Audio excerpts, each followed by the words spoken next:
Guys, we good? Just a couple of reminders. If you have a question, please raise your hand and we'll get a microphone to you. Also, make sure you introduce yourself so the coaches know who you are and where you're from. So if we can go and get ready. We're going to do a portion of it in here, and then once we finish in here, we'll have the assistants go out into the bowl room for roundtable discussion, and we have a TV area as well. So, Coach? Thank you. Appreciate it. Well, good afternoon. I apologize for being tardy. I have not found the right credential to get me access right out front, so maybe I'll win a couple of games and get one of those. Many of you, I think, are wondering why are we having this conference at this time of the year.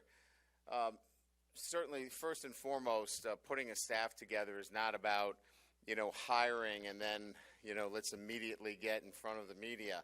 We need to spend a little time together.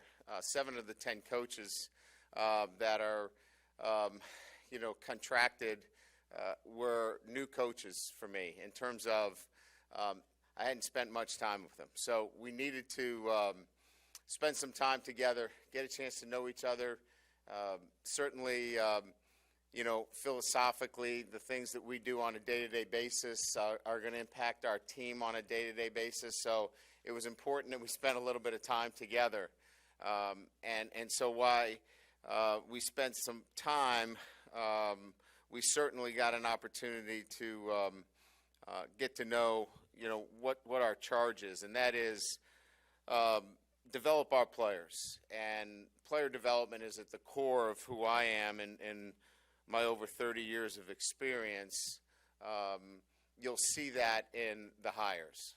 I think if there's one prevailing theme that you'll see with our coaches, and even you'll see that in our analysts, from the defensive side of the ball, Chuck Bullitt, John Jancic in particular, both of them are former Power 5 defensive coordinators. And so, when we talk about our defense, the theme is experience, winning, and the ability to recruit, communicate, motivate, and develop our players. And that's really the prevailing theme across the board.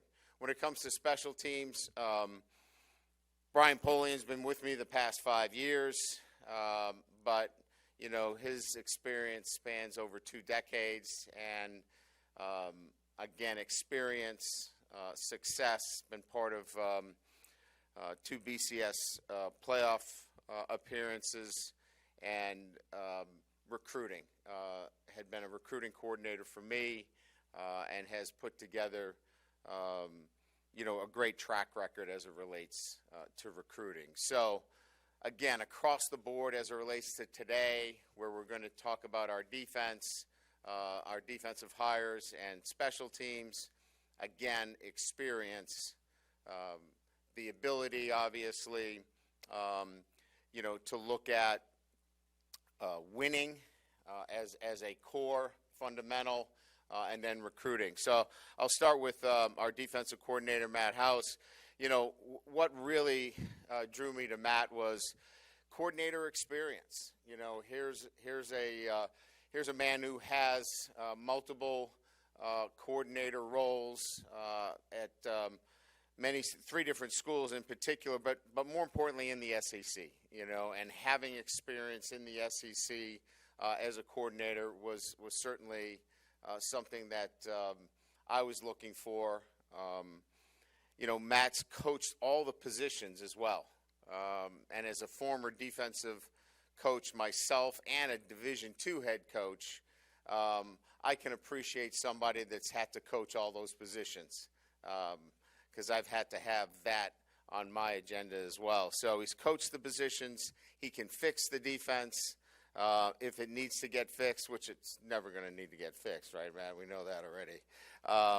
And he's won at the highest level. He's won a Super Bowl. So he's a winning football coach and a great teacher, great communicator. And so that's what really drew me to Matt. Jamar Kane, who's our defensive line coach and our run game coordinator, his versatility, his ability, to coach the defensive line, not only in the 3-down and 4-down, the multiplicity that we're looking for defensively, that was really attractive, and somebody that has that ability to do multiple jobs that we're going to ask our defensive line coach to do. He's won a national championship. He's been part of winning programs, and then a proven record as a recruiter. And so again, that prevailing theme that I talked about with Jamar. Kerry Cooks has been with me as well. I know him very well, but brings great versatility as somebody that has coached corners and safeties. He's played for national championships, been part of many Big 12 championships.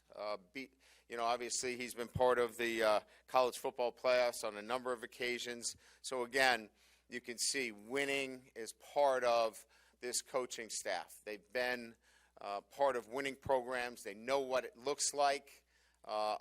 And obviously a huge draw for me is Kerry's an outstanding teacher, communicator, and recruiter as well. And then Robert Steeples, coaching the corners is really a unique trait position.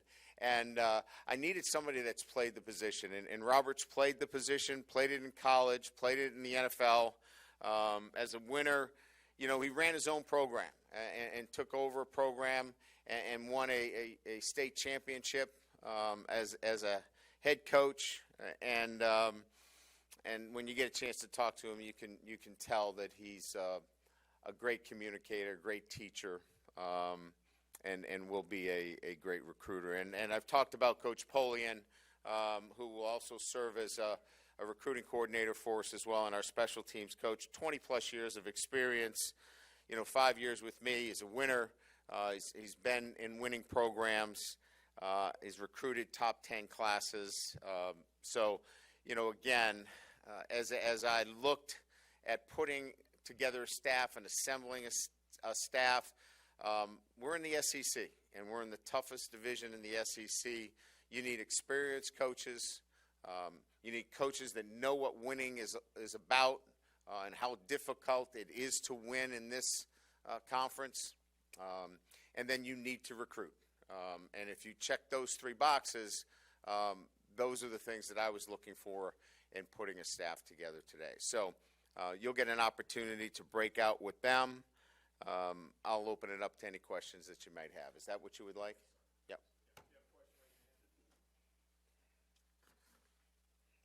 Hey, Brian Wilson Alexander from The Advocate. You mentioned wanting multiplicity on defense. What other sort of qualities are you wanting to see on your defense in terms of scheme and what that might look like? Yeah, I think, from a defensive standpoint, I think offensive, minded coaches would all tell you that if you line up one way, you're going to have a long day. And so, we're going to defensively be able to give you multiple looks. Obviously, try to keep the personnel as constant as possible and make it difficult, for offenses to know what they're going to get from down to down. And that's really the game today, right? If you're, constantly, moving personnel in and out of the game, multiple packages, makes it a little bit more of a game for the offense because they can change tempo on you. So, we're going to, try to have the pen last in a lot of those situations. Michael Cobble in the back here. Hey, Michael. If you could just kind of get us caught up, you said getting to know each other was obviously important, but what is the last month and a half maybe now that you've been able to kind of sink your teeth into it, and what is the team currently doing and you meeting with the players, et cetera? Yeah, so, first and foremost, it was, for us getting the entire staff, through HR, getting all of those, that process completed, which, obviously doesn't happen overnight. And, finishing up the hires, we had some coaches that went through the playoffs, and we had to take care of those things. And then it really was about developing some relationships with coaches and staff meetings. We've only had a couple of staff meetings. I would say the first, few weeks, it was hit the ground running and recruit with not a whole lot of dialogue other than them having the experience, certainly being attuned to what our interviews were like in terms of what my expectations were, and getting out on the road and putting together a class in a very short order. And I thought they did a terrific job. So that took up probably, maybe half of the time together. And then the rest has been observing our players in strength conditioning. Jake Flint, our strength coach, has taken the lead there. And so then our coaches have gradually started to have dinners with them, get a chance to know our players a little bit better. And then, we've been now starting to meet as staffs and get ready as we put together our offense, defense, and special teams playbook, nomenclature, terminology, things of that nature. Hey, Coach, here on the right. Shea Dixon with 24/7 Sports. You mentioned with recruiting, you signed 15 high school guys between the 2 signing days and 13 transfers. What behind the scenes went into striking that balance with those numbers as you build the roster back out? Yeah, so, I think it started with immediate needs versus, player development and knowing that we had to balance it in some fashion. Like, we're going to take the field against Florida State, and we needed to have a roster that allowed us to compete right away. And so that 13 represents filling immediate needs that either were through graduation, attrition, or, injuries. So that's the 13. The 15 is through just the normal turnover through graduation and moving on to the NFL. And that really kind of dictated how we moved forward between the split between 15 and 13 relative to, the 28. Brody Miller with The Athletic. As somebody who's hired plenty of coordinators in your career, I guess, are there certain qualities you've learned you look for in hiring a defensive coordinator, certain things that you kind of, learned you like? Yeah, I think, first and foremost, somebody that communicates effectively, can develop his staff. This isn't about what you know. This is about, how you can empower others. And, Matt has a proven track record of being able to, bring others along with him and develop them, players, coaches alike. So I think I'm looking at, how they bring the room together, other coaches, and then players. And his work at Kentucky was outstanding. The development of the defense through the years at Kansas City, obviously were big. Got a chance to watch him firsthand at Pittsburgh, went against them there, North Carolina State, and loved the way he made adjustments and things of that nature. So I think some firsthand, but I think what I'm looking for in particular is, the ability to not only have the knowledge of the position, but, how that knowledge is developed amongst the other members of the staff as well. Hey, Coach, over here on your right, Matthew Bruin at 24/7 Sports. When you look at the 13 transfers, obviously there's a mixture of eligibility. Some have played 1 year, some have played 4 years. Why was that important when assembling the transfer portal? Yeah, so there were some specific charges there. We were looking for guys that had a connection to the state of Louisiana. So it wasn't an accident that a lot of these guys were from the state, wanted to come back to Louisiana, wanted to play for LSU.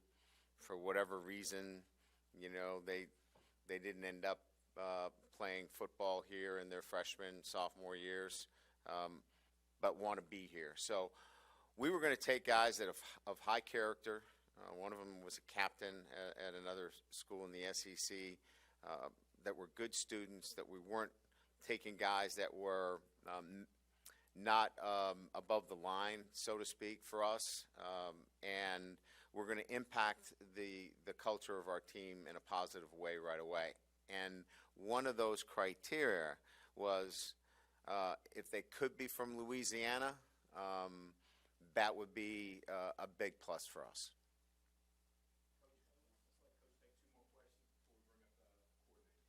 Awesome.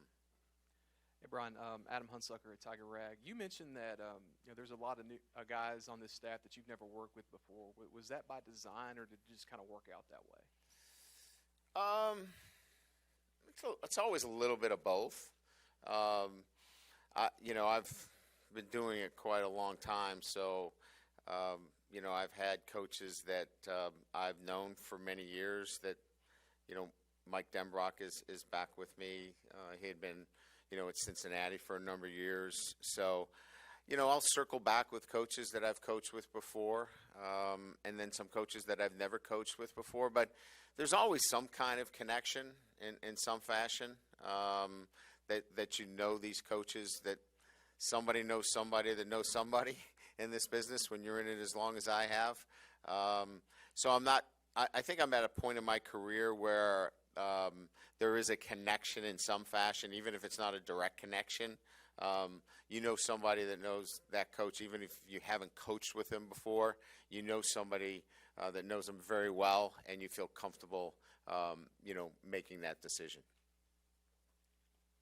Hey, You Coach. get the last question. I hope it's a good one for you. I'm sure it is. Glenn West with LSU Country. Just now that you've had a month or so to kind of get to know these players a little bit, what are your general impressions of them, and just any common traits that you've seen in a lot of the players you've been able to get to know? Yeah, we're not ready to play. If we have to play tomorrow, we're not ready yet, but we will be ready. It's going to be a process for us. I like the fact that, like many teams that I've had in the past, at this time, this is the fifth time I've done this, is that there's a want to. They recognize and they are aware of what they've done the last 2 years, and cumulatively it's been 500, and that's not good enough. And so there is a desire to want to change that, and so there is that want to. Now, we've got a lot of things that we've got to work on to be the championship program that we want to be. But I guess like anything else, as long as we have a group of players that are committed to what we want to do here, we're pretty confident that we can get them there come opening day. Thank you.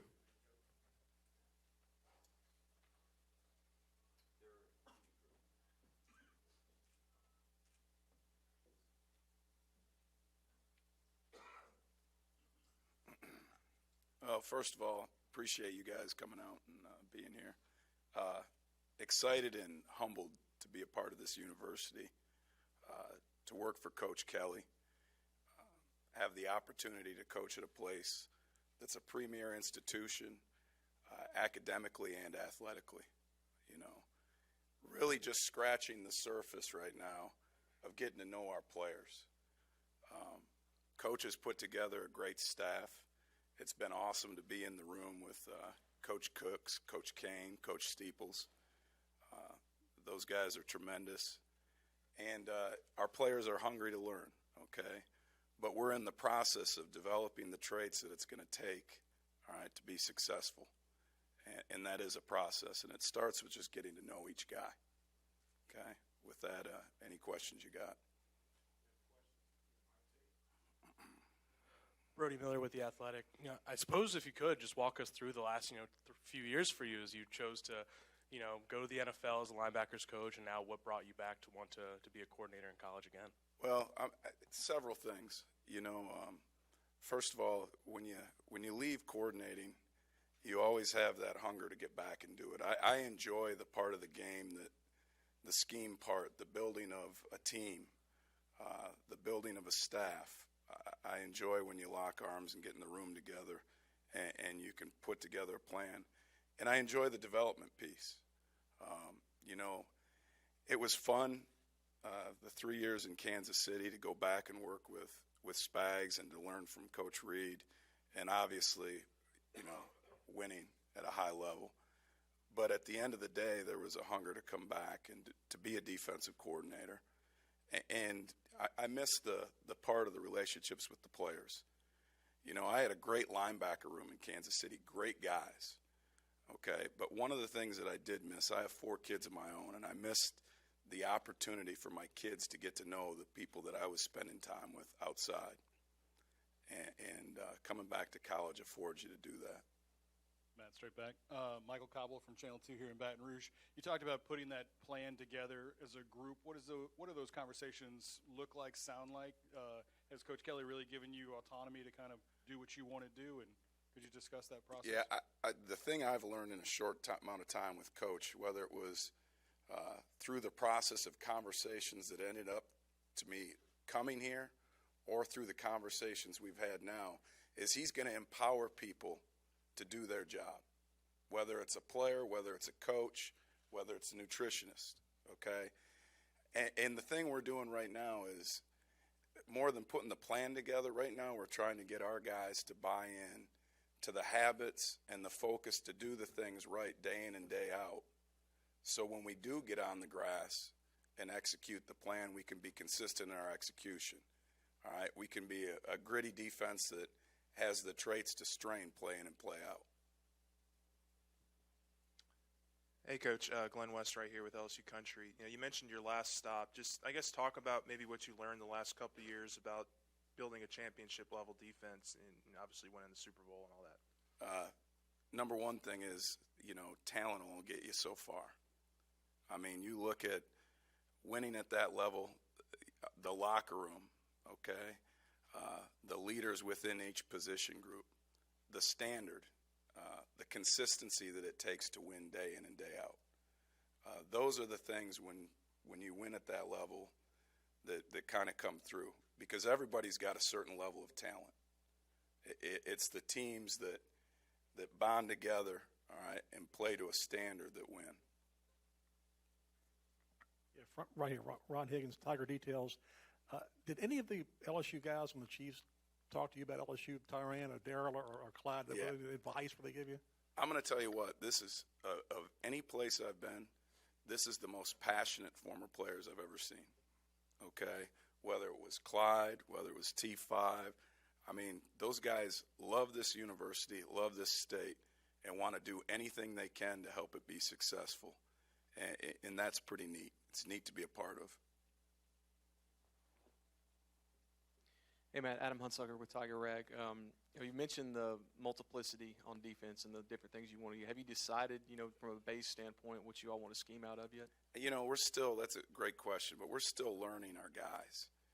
And until you can learn your guys, I mean, football 101 is, right, accentuate the positive and try to keep them out of negative situations. As coaches and as a coaching staff, we got the experience and the versatility to put them in good situations. But there's a process of learning what your guys can do and what they can't do before you can execute that. And that's the process of going through this winter, going through spring ball. It's a process, and we'll kind of metamorphose into what we can become. Hey, Coach, this is Koki Riley from the Daily Advertiser down here. So I was wondering if there's any aspects of Coach Spags' defense over in Kansas City that you think could help you mold this job and help you here. Is Alabama going to read what you write? No, I'm just teasing. I'm trying to get a laugh. All right. But no, Coach Spags, the thing that he does is he does a great job of teaching in concepts. So it can appear to the quarterback that you're complicated while keeping it simple enough for guys to play fast on defense. And that's kind of what we'll do. Right up the middle again. Could you kind of just elaborate on what a run game coordinator does on defense? Yeah, first of all, if you look at Jamar, he's a great technician. He's a guy that understands front play, understands leverage on the ball, and then schematically can make it fit. That'll be his role.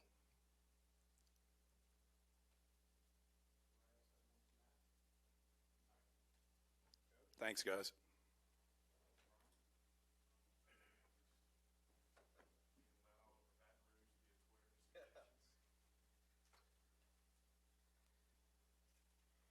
Appreciate everybody being here. It's good to see everybody and grateful for what you do. I am first just want to say thank you to Coach Kelly for the opportunity to be here. I am extremely grateful for the opportunity to be a part of this university, part of this community. I do want to take 1 second because in the time that we left Notre Dame and have come here, have not had a chance to speak publicly, and I do want to take 1 second to say thank you to every player back in South Bend. I had a blast coaching that group, and there are guys that will be friends forever and that really worked hard in our world there, and I am extremely grateful for the opportunity to have been with them and for what they did. Excited about the chance to be at LSU and to be a Fighting Tiger and experience life in the SEC and life in the SEC West specifically. Excited about the challenge of recruiting. While we're on the topic of recruiting, again, have not had the chance to be out publicly, so many people on this campus helped us put this class together in what was really a dead sprint from the time that we arrived in mid to early December in terms of our compliance people, people on campus that helped us organize visits. I mean, we were learning on the fly, all the different facets of the athletic department, the university administration, admissions. There are too many people to name specifically, but we do want to recognize all the help that came from outside of the Football Operations Center as it related to putting this class together. And then specifically inside the Football Operations Center, we do need to recognize Will Redmond and J.R. Belton and the job that they did to help put this class together. The last thing before I take any questions, I've tried really hard to just get indoctrinated into the community. And I did not realize how rabid the fan base was until I put a tweet out in an airport that said, "Hey, Tiger fans, tell me what I should do." And about 400,000 people interacted with that thing. And it's been really, really cool, the way that the fans and people in the local community have reached out. And we are slowly checking all the suggestions off the box, one by one. The Cajun turkey sandwich at the AM Mart is as advertised. Got a lot of suggestions on that one. Went over and saw Coach Johnson the other day on Sunday at the box. He and I have a relationship dating back to our time at Nevada. And so to experience that was wild. I thought it was great, and everybody was like, well, it's the season opener against Maine. Wait till we get SEC opponents in here. So we're excited about that too. Having been to a couple basketball games, need to get to a women's game, need to get to a gymnastics meet, just trying to do the things on campus and in the community to try and get involved, and grateful for all the people that have embraced us and will continue to do so as the families arrive. So with that, I'll take any questions. Coach Charles Sandegriff, ESPN Radio, up here. With one class in the book since the rule changed, how would you describe the challenges of recruiting with regards to NIL? In regards to NIL, it's difficult because it's a moving target. It is interpreted different ways in different states, and you're constantly trying to educate people as to what one school can do and other school may not be able to do. It's just hard to hit a moving target. In the end, I don't think NIL was the deciding factor in very many cases in recruiting, but I know that Coach Kelly, our administration, our community, I know that they are as NIL continues to develop and form, that we are going to stay on the front end of it and do so responsibly. But that's a challenge for anybody right now, just because there are very few guidelines and the rules apply differently in each state. So that was something that we were dealing with on the fly.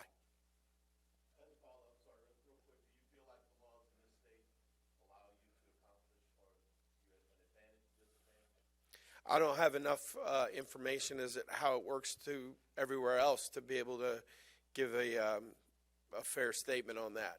I mean, it's obviously it's all still in the process. If I understand correctly, I believe that one law that had passed in the state of Alabama has already been repealed. Is that correct? That happened in the last day or so, or at least was put up for debate. Like, these things keep moving. So how we function here, and does it put us at a competitive advantage or disadvantage as it relates to other opponents? I don't think I could answer that right now. Hey, Coach. Jacques Doucet, WAFB-TV in Baton Rouge. How are you and Frank Wilson going to work together, and what kind of asset is he for you in the recruiting here in Louisiana? There's no doubt that Coach Wilson is going to be a strong asset as it relates to the recruiting operation, and we are going to lean on his expertise in the state. I certainly don't accept the role of recruiting coordinator and come in and act as though I understand fully the landscape in the state, the relationships, all the history. That's not my strong suit. We're going to lean on Coach Wilson and Coach Sloan and Coach Hankton, all the guys that know the state really well.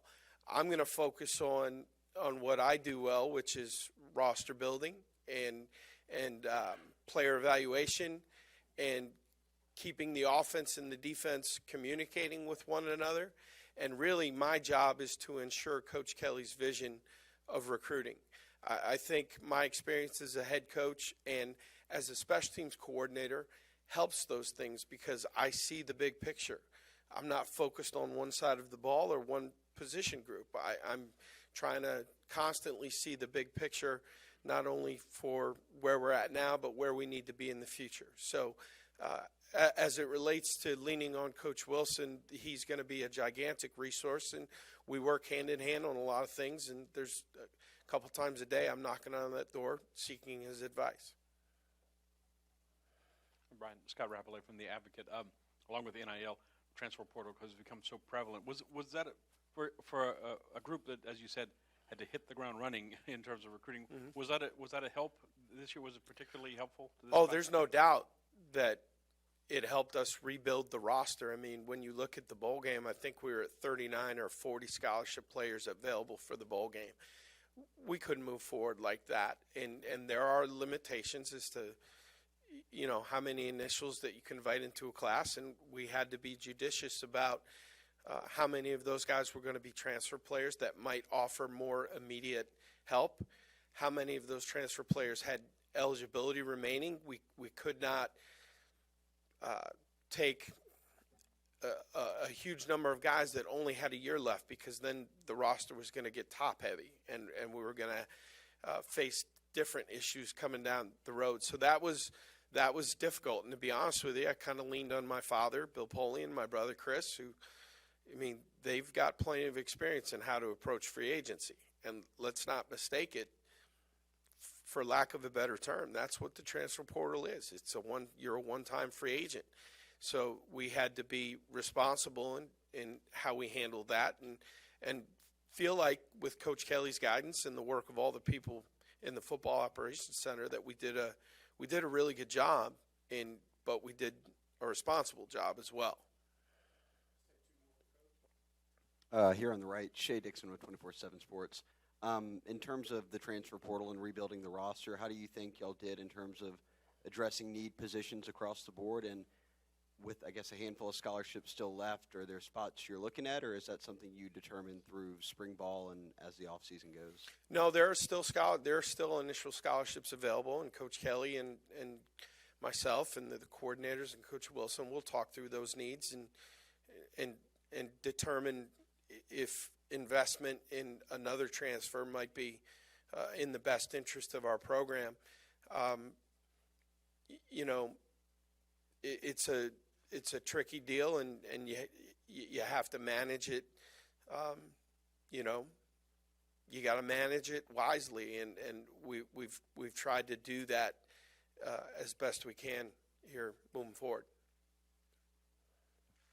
Hey, Brian.